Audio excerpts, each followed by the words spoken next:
friends, welcome to A Moment with Hales, the Coffee and Conspiracy episode. Today we are going to be talking about weather control, or as the government likes to call it, weather modification. There is so much when it comes to this topic that today with this short episode, we are going to just be scratching the surface. There is so much about this online. If you want to learn more, I'll have all the links listed below from the research I did. You can kind of start there.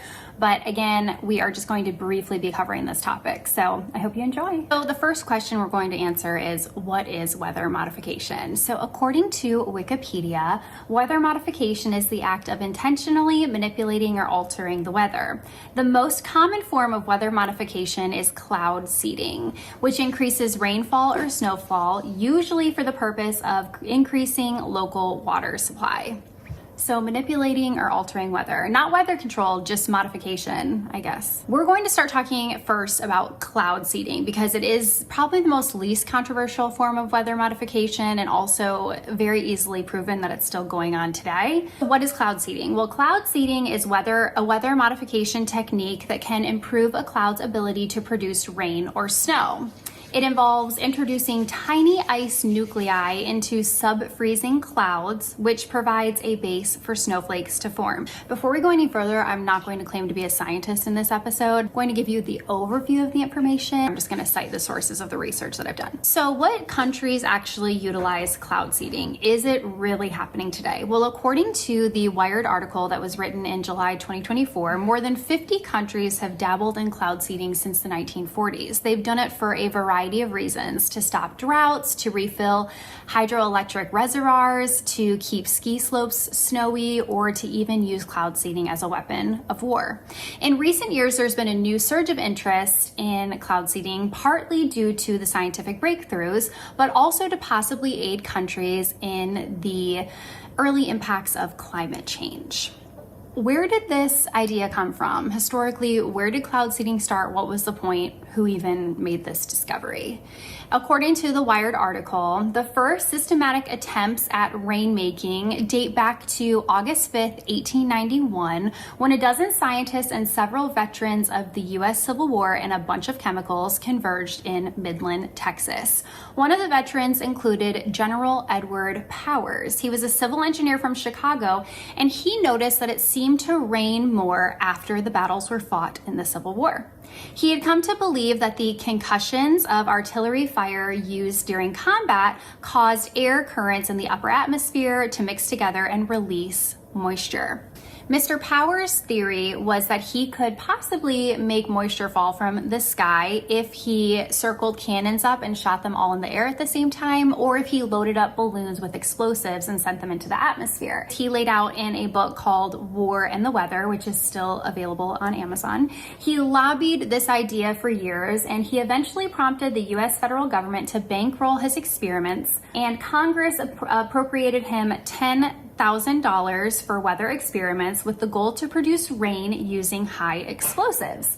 Some say they were successful and others say they were not. And now fast forwarding to 1938, when a meteorologist in Germany suggested that seeding the areas of frigid water and natural clouds with artificial cloud condensation nuclei might encourage the formation of ice crystals, which would quickly grow large enough to fall first as snowflakes and then turn into rain.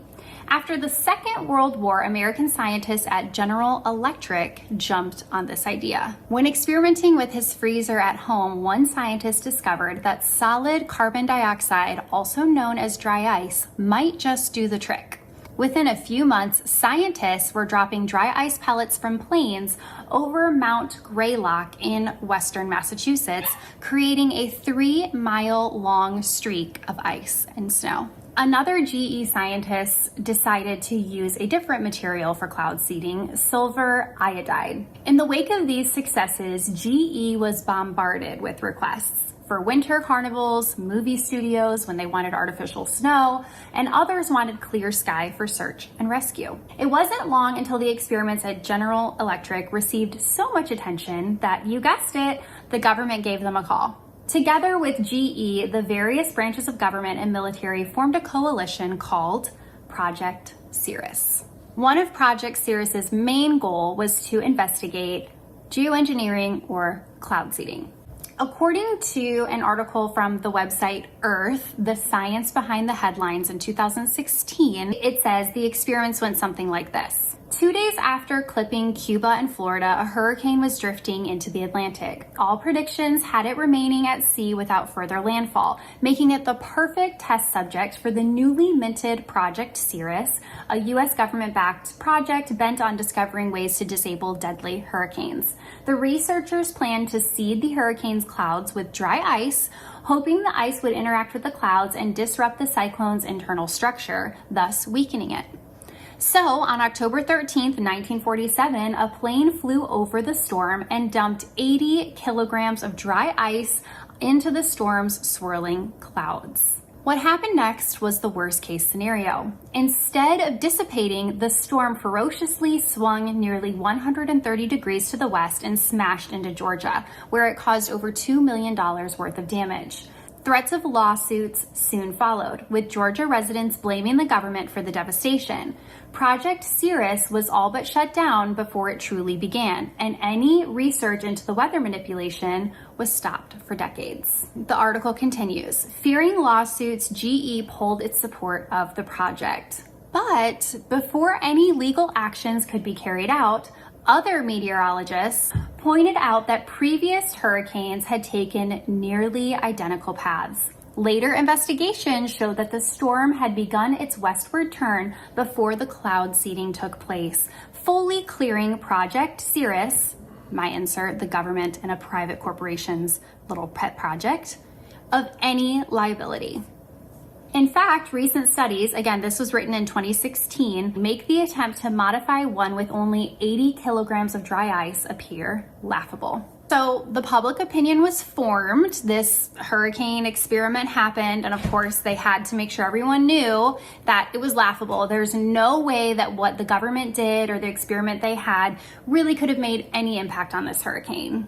So of course the public opinion had to be formed through the experts and the studies, as we've all heard that before, letting us know that any negative consequences of the government and a private company playing God with a hurricane was laughable and, of course, unrealistic, and probably even what they would consider a conspiracy theory. Even with the expert opinion saying that the modification was laughable, Project Cirrus did not stop the government's interest in weather modification. In fact, in 1962, various branches of government, including the Navy and the National Weather Bureau, commissioned Project Stormify and began a new wave of hurricane cloud seeding projects.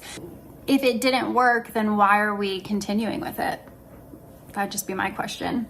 Or not only if it didn't work, if it didn't have an impact, then why are we continuing with it, you know? Stormify lasted more than 20 years, and reports say that Stormify never managed to dismantle a hurricane, and in 1983, Stormify was canceled. And fast forwarding to 2024, I think it's safe to say that we all can agree that cloud seeding is an actual thing that's happening now. Even Google will tell you cloud seeding is funded by state agency forms as well as private companies. For example, the Colorado River Basin Cloud Seeding Program costs about $1.5 million a year, and the costs are shared among the state agencies in Colorado, Utah, and Wyoming. There's also job openings on Indeed and I think ZipRecruiter for cloud seeding pilots if you just Google cloud seeding pilot jobs. There's also job openings at a company called Weather Modification Inc. for cloud seeding pilots as well. There's a lot of information out there regarding cloud seeding and that it is happening today. There's also a video I found on YouTube, it's on the underneath this, where someone finds a cloud seeding pilot on a runway and they actually show the plane itself and he introduces himself as a cloud seeding pilot, so you can watch that below. And of course, I'll just throw out another conspiracy sprinkle here for you guys. People say that cloud seeding and chemtrails are very similar and overlap in lots of different ways, but of course chemtrails is like a whole nother conspiracy theory, but I do think it kind of goes hand in hand with weather modification, so that will be another episode at a different time, but just something I'll sprinkle in here for you guys. So for my friends who are watching this, who have a really hard time thinking that weather modification or that experiments like this are really happening, I'm going to insert a couple videos that aired years ago on the news here now, so you can watch a few of them, and then I have a couple more linked below if you'd like to see someone other than me sharing this information. Gosh, no. But it is fascinating. I mean, lasers, really? To change the weather? That's right. Well, as Mark Twain once famously said, everyone complains about the weather, but no one ever does anything about it. Well, instead of doing a rain dance, we physicists are firing trillion-watt lasers into the sky to actually precipitate rain clouds and actually bring down lightning bolts. This is potentially a game changer. But this is experimental. It's experimental. However, in the laboratory so far it works. When you have water vapor and you have dust particles or ice crystals, you can precipitate rain. It condenses around the seeds. These seeds can also be created by laser beams. By firing trillion-watt lasers, you rip apart the electrons, creating what are called ions, and these ions act like seeds, like dust particles, bringing down rain and even lightning. He performs around 1,000 hours of cloud seeding a year, and it's all controlled by this building in the National Center of Meteorology in Abu Dhabi, where they track the whole process. We met with a cloud seeding expert to explain how the seeding process works. We wait the forecast. When we have a good, chance for a cloud, we send the aircraft to that location. It go under the cloud. In the first stage of the cloud, there is good updraft at that time, start to release all the salt, and with the good updraft, of course, it will go inside the cloud. The droplets will become bigger and start to rain. I'll also link below the 1979 U.S. Department of Commerce National Weather Modification Policies and Program, a big manual of policies regarding the weather modification process. There's also just so much other information and theories regarding weather modification minus just cloud seeding. So we have geoengineering. Geoengineering is a set of technologies that can be used to manipulate the environment and help with climate change. It's a controversial topic that's also been debated for a long time. Geoengineering, according to Google, is a large-scale intervention that could help counteract global warming. I'm just going to say a lot of these weather modification ideas or experiments kind of go in tandem with fighting global warming, which I just think is an interesting little tidbit here. It also includes a variety of proposals, geoengineering, as reflecting sunlight, removing carbon dioxide from the air, and the most advanced geoengineering technique is direct air carbon capture, which is being used in small scale facilities in Europe, the US, and Canada. There's also a startup called Make Sunsets that's releasing particles into the atmosphere in an attempt to tweak the climate.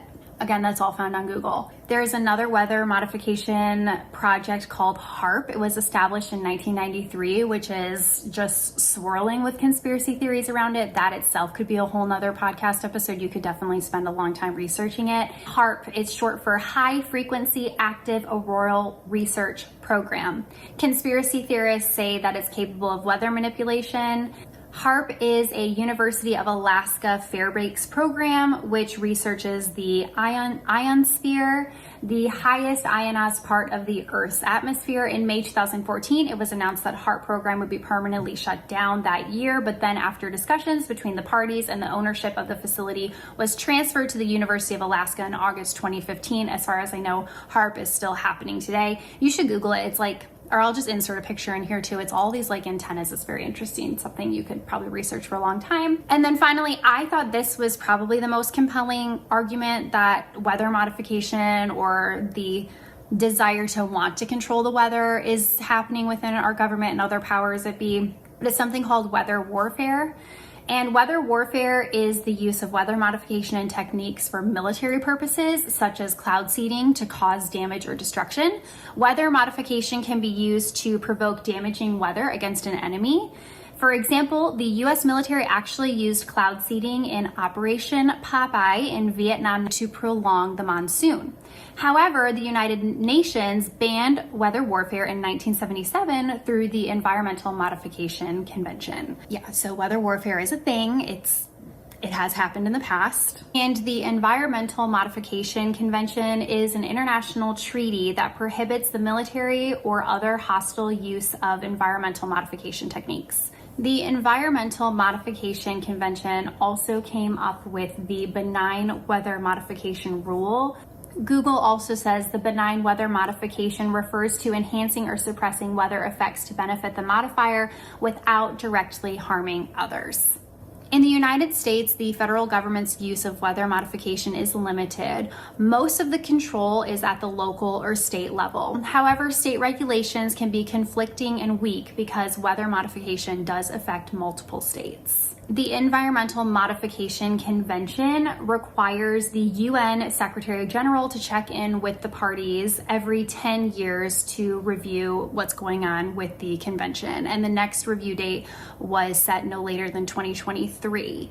They did meet last year, September 19th through the 22nd in 2023. That was the multilateral environmental treaties. I didn't have time to look into this specific convention and what the outcome was back in 2023, but I do know that their meeting is coming up soon, or it just passed for 2024. You can look and see there's multiple different meetings that they have coming up in the future. The Global Summit on Climate Change and Environmental Sustainability is one. And doing all this research made me wonder why the National Weather Service was actually created and why did we become interested in predicting the weather. If you think about it, it's on every news channel. Knowing the weather is predicted in the newspaper, and it's always predicted on TV. It's always something we talk about in all the morning shows. I just think it's interesting that we have so much interest in knowing what's coming up with the weather. And so I was curious when the National Weather Service started. And after a series of weather-related disasters sank hundreds of boats on the Great Lakes, President Ulysses S. Grant ordered the Army to systematically compile weather observations from stations across the nation. The National Weather Service, as we know today, started on February 9th in 1870 when Ulysses S. Grant signed a joint resolution of Congress authorizing the Secretary of War to establish a National Weather Service. And just a few more points that weather modification or manipulation or the desire to control weather is still happening today. We have from the National Weather Channel's website. The title of the article is written January 20th, 2023, Steering Bolts from Blue. Scientists successfully use rapid fire laser beams to control lightning. Also, the National Atmospheric Administration has an entire page on their website dedicated to weather modification project reports.